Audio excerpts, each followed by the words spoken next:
Hello, my name is Roger. I am from the Augmented Human Lab at the University of Auckland, and today I will be talking about AiSee, a wearable assistive device to support visually impaired grocery shoppers. This work was done in collaboration with my colleagues Matthies, Haimo, Zhang, and Professor Suranga Nanayakkara, together with the support of all the team members of the Augmented Human Lab. Okay. Next known as for rice. Big beans, object recognized as Baked beans, am I right? Yeah, correct. Fair pies, baked beans. Let's try this. Okay. Chocolate chips. Pancake mix. Yeah. AiSee is an assistive bone-conduction headset that enables users to access to visual information by pointing at it. This technology adds to the previous body of work on wearable assistive devices for people that has visual impairments, in specific to the domain of object identification and grocery shopping. Some of the existing work in this domain area are BizWiz, where users are able to access to a crowdsourcing platform by taking a photo with their mobile phones, or Finger Reader 2.0, which was presented here at IMWUT back in 2018 and enabled users to access to visual information through a finger-worn camera. We can also find existing commercially available devices, such as Orcam or Microsoft Zhang, which are currently used in the real world.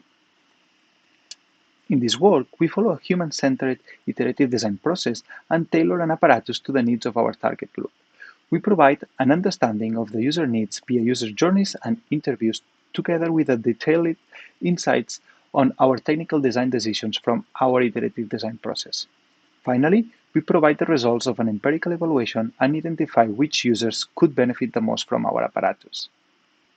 Through the user journeys, we identified grocery shopping and item identification as key challenges for our target group, where all the participants reported facing difficulties with food-related items such as cooking, shopping, or understanding food condition.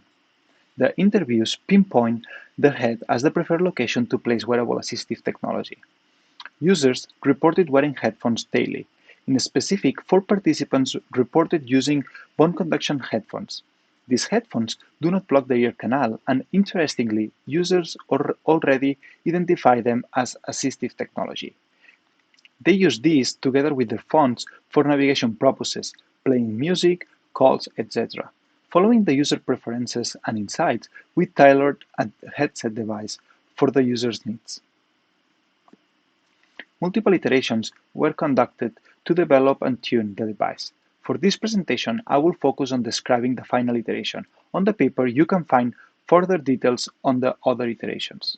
The end device has 4 main components: a ring that acts as a trigger to start the recognition, a camera mounted on the headphones that captures the user view, an audio transducer that delivers the information without blocking the ear canal, and finally, a processing unit.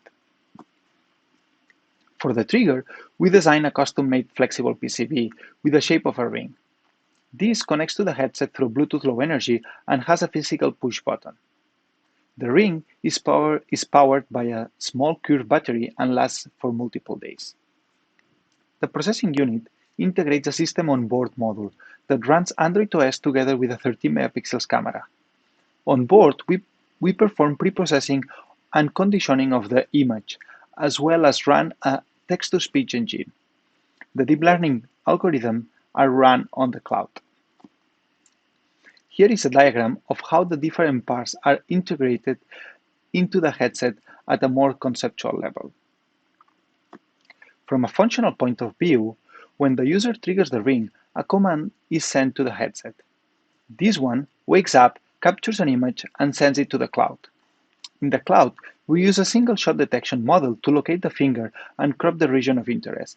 Then, the crowd image is sent to an AI cloud service to extract generic features such as text, logos, or annotations. Based on the results, we then generate a sentence and deliver this one to the user.